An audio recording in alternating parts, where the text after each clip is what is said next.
अध्याय 1। महल की पहली झलक। कहानी की शुरुआत होती है एक छोटे से गांव कुंतीपुर से, जहां के लोग महल के डरावने किस्सों से अजीब तर थे। उस महल को राजमहल के नाम से जाना जाता था, जो गांव के ठीक बाहरी इलाके में स्थित था। गांव के लोग उस महल के बारे में बहुत कम जानते थे, सिवाय इसके कि वह वर्षों से वीरान था और रात के समय वहां अजीबोगरीब आवाजें आती थीं।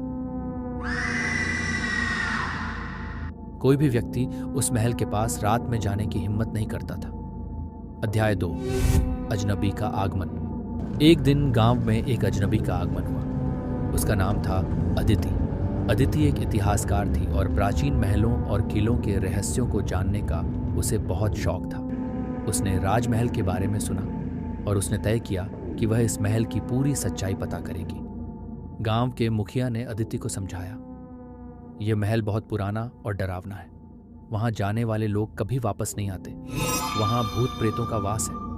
अदिति ने मुखिया की बातों को अनसुना करते हुए कहा, मैं इन भूत प्रेतों की कहानियों पर विश्वास नहीं करती।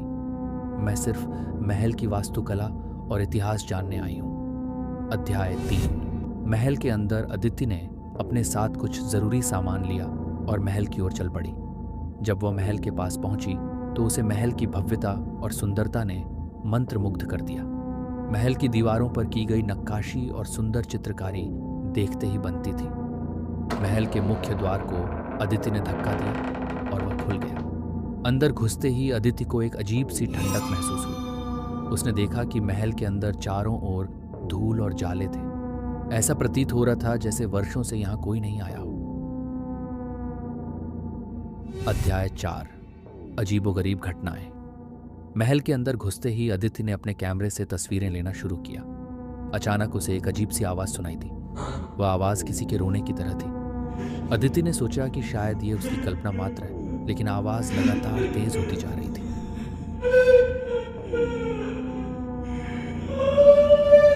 अदिति उस आवाज का पीछा करते हुए एक कमरे में पहुंची। कमरे में अंधेरा था और एक खिड़की से हल्की सी रोशनी अंदर आ रही थी। अदिति ने अपने टॉर्च की रोशनी से कमरे को देखा तो उसे एक पुरानी पेंटिंग दिखाई दी। पेंटिंग में एक महिला की तस्वीर थी जो बहुत ही सुंदर और राजसी दिख रही थी, लेकिन उसकी आंखों में एक अजीब सा दर्द था। अध्याय 5। पेंटिंग की रहस्यमयी महिला। अदिति ने पेंटिंग के नीचे लिखे शब्दों को पढ़ने की कोशिश की। वहां लिखा था, रानी वसुधा। अदिति ने सुना था कि इस महल की रानी का नाम वसुधा था, लेकिन वह कभी मिली नहीं।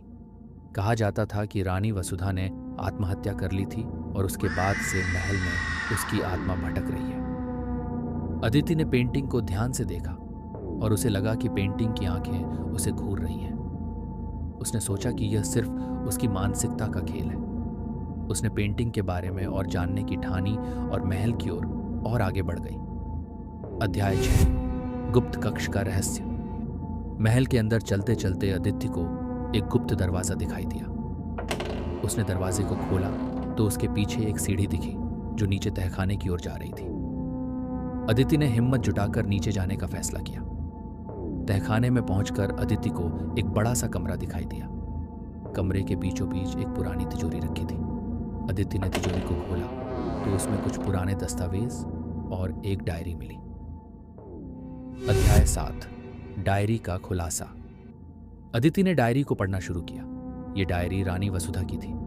डायरी में लिखा था कि कैसे राजा के साथ रानी का जीवन पहले खुशहाल था, लेकिन धीरे धीरे राजा का व्यवहार बदल गया।